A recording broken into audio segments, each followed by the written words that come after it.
Dans cette édition, pendant le mois béni du Ramadan, à l'approche de la rupture du jeûne, de nombreux jeunes investissent les rues pour distribuer gratuitement du café Touba, du pain et parfois des beignets, un geste de solidarité et de foi destiné à venir en aide aux passants encore loin de chez eux à l'heure de l'iftar à Bibounière.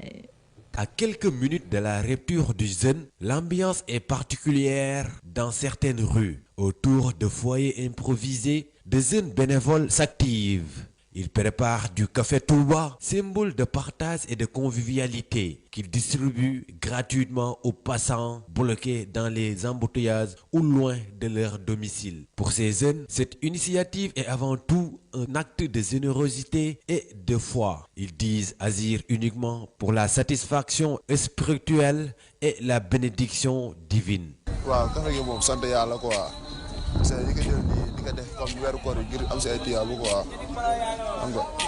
On est là pour distribuer le café Touba aux gens qui sont dans la rue à l'heure de la rupture du jeûne. Au début, c'était très difficile. On faisait même des cotisations pour pouvoir acheter le café. Et ce n'est pas seulement du café Touba. Il y a aussi des beignets et du pain. On le fait jusqu'à la fin du Ramadan.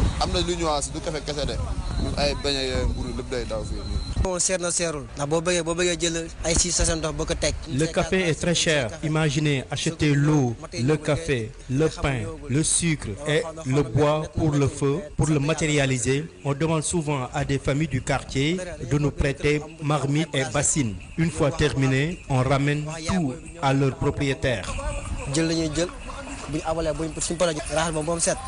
La préparation du café Touba demande aussi des moyens matériels importants entre le café, le sucre, l'eau, le pain et le charbon qu'ils utilisent. Les dépenses sont nombreuses.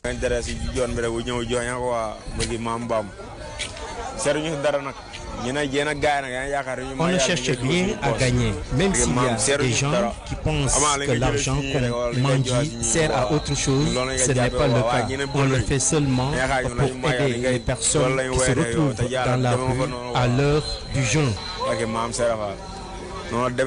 Durant le mois de Ramadan, ces scènes se répètent dans de nombreux quartiers du Sénégal. Si certaines remettent en question la manière de collecter les fonds pour ceux qui distribuent le café Touba, d'autres par contre pensent que l'essentiel reste le geste, partager et agir avec le cœur dans l'esprit de solidarité qui caractérise ce mois béni du Ramadan.